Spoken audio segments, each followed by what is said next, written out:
Welcome to Business Talk here on businesstech.coza. Today we're unpacking one of the hottest intersections of the modern business landscape, AI-powered smartphones and the evolution of the mobile experience with the man leading the charge at Samsung South Africa. Joining us is none other than Justin Hume. He's a VP of Mobile Experience at Samsung. Now, Justin, it's great having you on the show talking about this big revolution. And I've actually had a flip phone for a while now, and as someone who hosts a lot of events, I find it very useful because it's replaced my tablet, but it also allows me to multitask. So now with Samsung's latest flagship, the Galaxy Z Fold6, we're seeing more than just smartphones now. These are really it's like having a PC in your pocket. So let's maybe just start with AI, because we've seen a massive surge in generative AI across industries in the last couple of years. In your view, what do you think is driving businesses now to adopt AI so rapidly? So I think you can't walk into a meeting these days without the term AI being thrown at you effectively in business. And I can understand that in this space, it's probably getting overused in many respects. But no doubt it is breakthrough at the moment.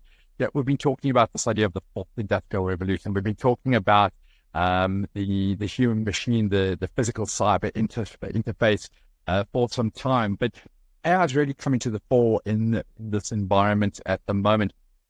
But again, the approach probably today that I'm looking to take with it is about how do we release employee productivity effectively. And as you say, you've had a flip phone for the past couple of years. You're bringing in these devices that are effectively replacing the likes of a tablet or even some number of computing capabilities.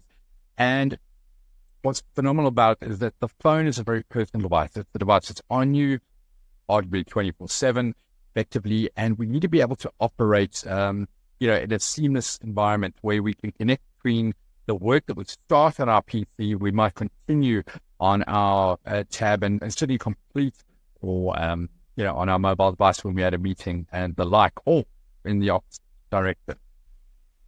So on that issue of productivity, that's where I found the biggest step change, because I can open different apps. I can have my Outlook open. I can have an Excel spreadsheet open. I can copy and paste an email without having to rifle through tabs. It's all on the same screen.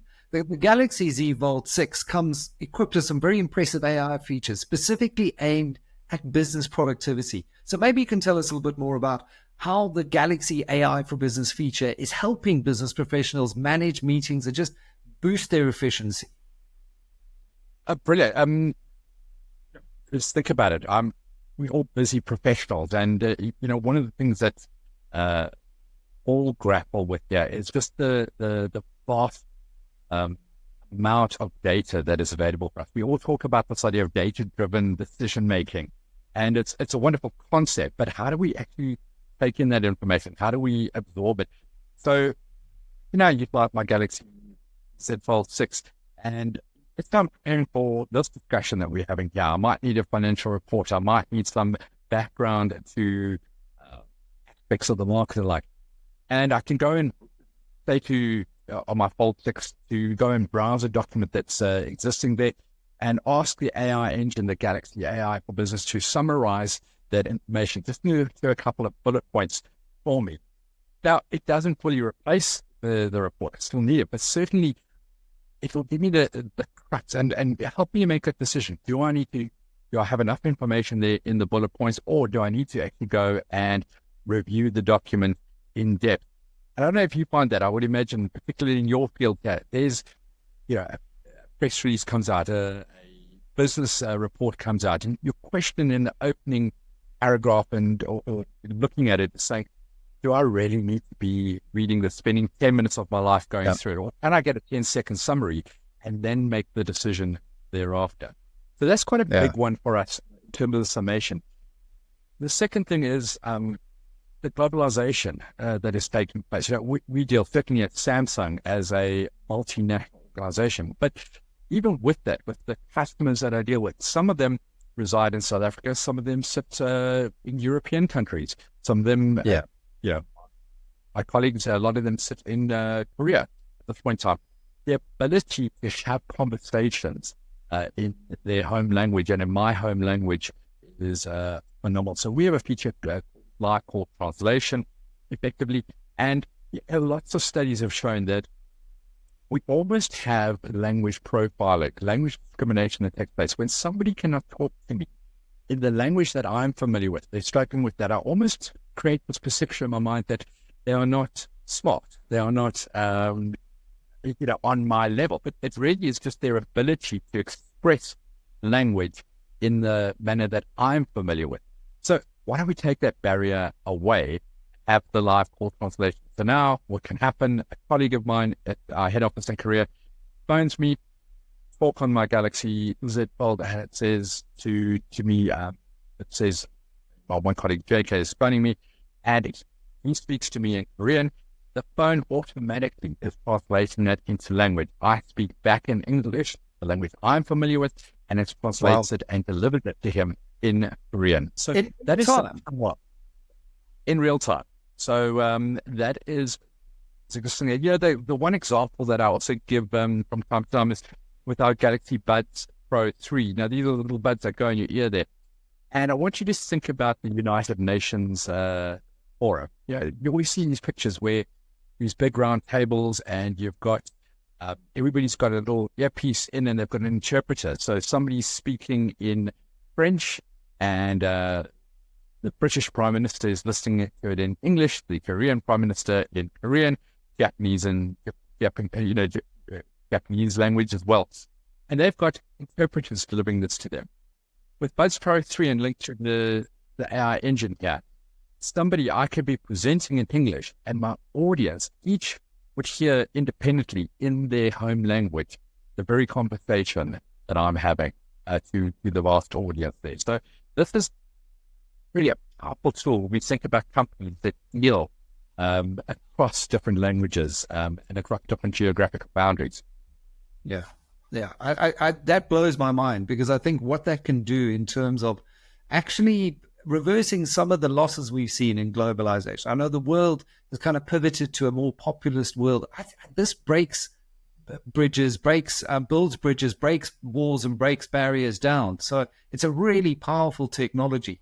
On the note of international communication, though, are there any other features of the Galaxy Z Fold6 that you think will especially benefit business professionals working across time zones and borders? And I was in Ireland recently, and I found the time zone issue particularly tricky when trying to schedule a radio show when you're 2 hours behind.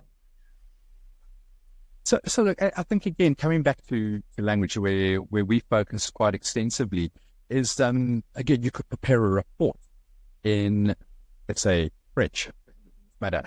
Deliver that report to me, and immediately I can just highlight the text and have it converted real time.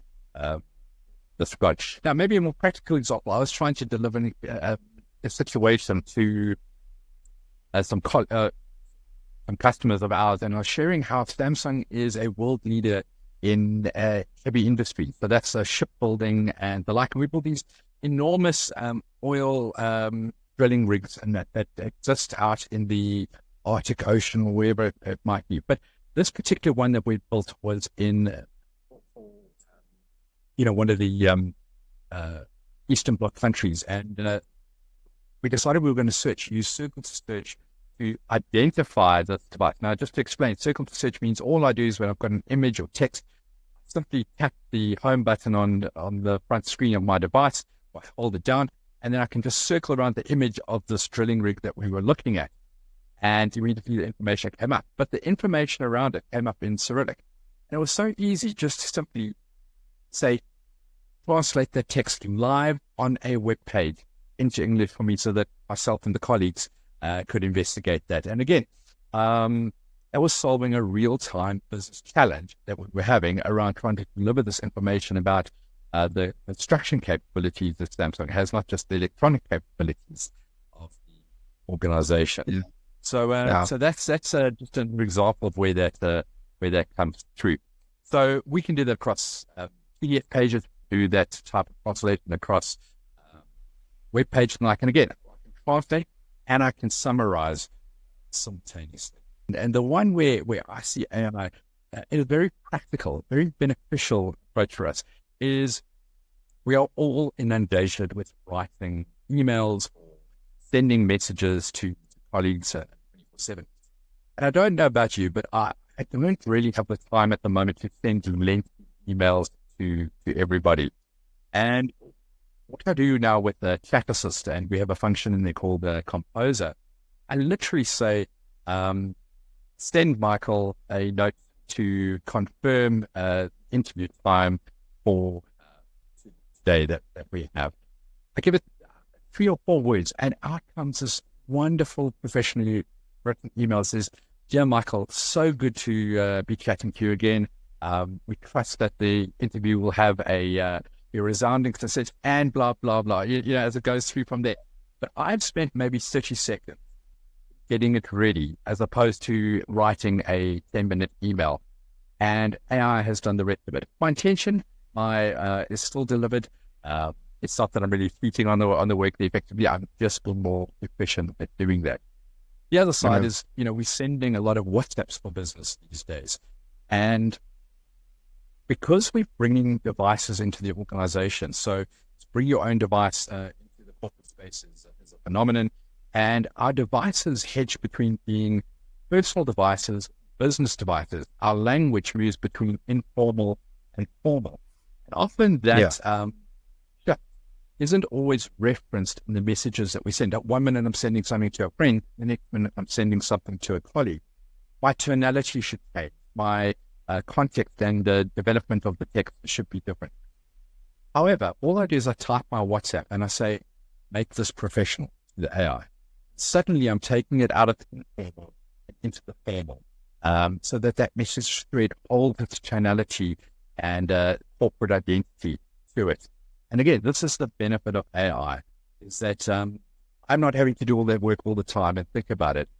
Having a really smart engine do it on my behalf.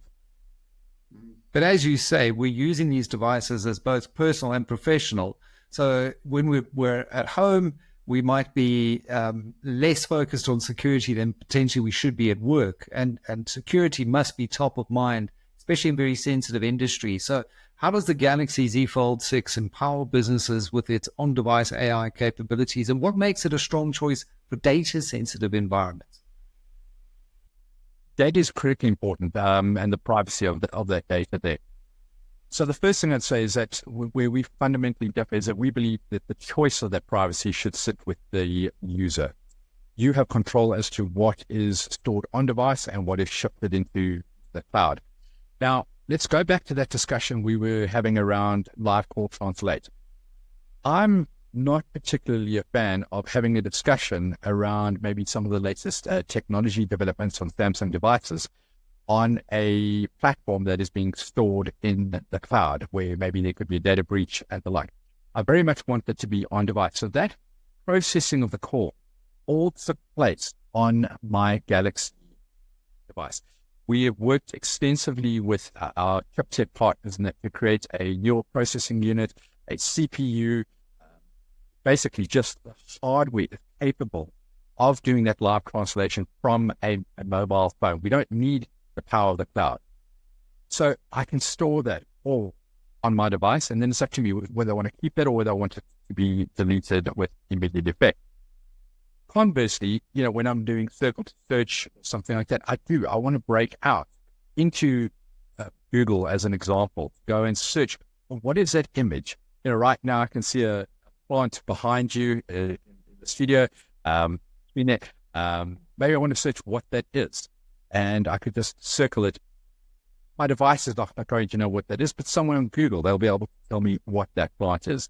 And then I break out into that space. So I think the short story of it there is that with AI, with the privacy settings that we have there, that information that is sensitive, processed on device, information that is less sensitive, not that important, we can break out. On top of that, we think of things like identity numbers, images of your driver's license and the like. And before you send this over a digital signal, the device is going to recognize and say, hang on a second, you've put your ID number in there. Are you sure that you want this to be transported? Because you might have inadvertently captured an image that has got your driver's license on the side or your passport information, something to that effect. The device is smart enough to recognize it and give you the warning and the signal up front so that, again, the privacy and security becomes a decision. Yeah, fascinating. And, clearly Samsung's been a leader in the smartphone industry for years. The AI capabilities now are taking it up a level. But I think while you and I may be a little bit more familiar with AI in the day-to-day, I chat to someone like my mom, for example, some of the older colleagues in the newsroom at Business Day, and it's still a bit of a mystery. How do you design this to make users feel comfortable and confident using these new AI-powered tools without maybe feeling a little bit overwhelmed by the technology, or making sure that they actually make use of it? Because I think these devices are now so powerful, half of us probably only use about 10 or 15% of the potential of that device. Exactly. There's so much that can be done. But I think the simplicity that you were talking about in the first place, let's think about a very practical app that we all use every day, WhatsApp. Now, let's use the story of our mothers and the like. My mom can type a message, and wherever AI is available, we have our little stars, it's a 3-star kind of icon, and I tap it. And it's quite intuitive, and it gets to the point, like, do I want to just clean up the language? Do I want to make this social? And it's learned kind of, and we've taught it some simple functions that we require from it. So if it was my mother and she wants to send a very simple note, it will say there, just click on social to refine that text in that regard. We take a lot of selfies or pictures. My mother wants to come take a picture of her grandchild and takes the image. Again, the little 3 stars come up, taps on it, and it's analyzing the photograph, understands that she's trying to focus on my son's face, and it will suggest an appropriate filter, an appropriate edit. All he's really got to do is tap, yes, I accept on that. So we've really made it simple from that. But of course, if you are a professional and you want, well-versed in AI, then let's start drilling down and going further into the features. But most of it is very intuitive. It understands predicting more or less what it is that it thinks you are going to want to do with that image, and then brings that to the fore. Maybe if Absolutely. I can just use another, I'm not an expert, and I want to bring it back to like a business comment here for a second, but I'm certainly not an expert in drawing.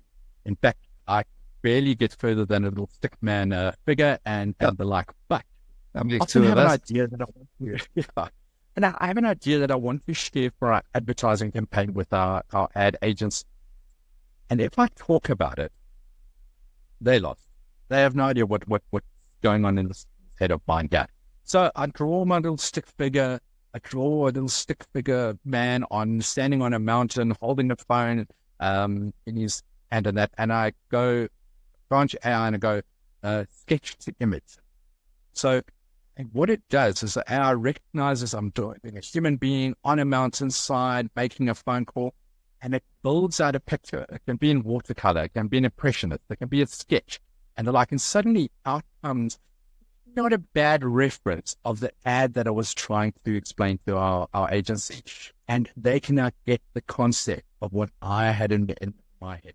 So, whether it's an ad or whether I'm just trying to explain something visually, the AI really helps me deliver a far clearer message.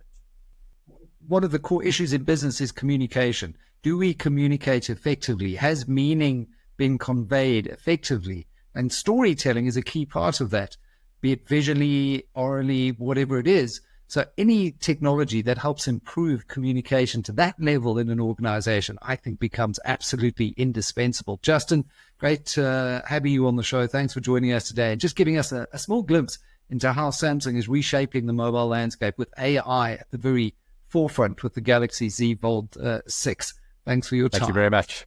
Appreciate it.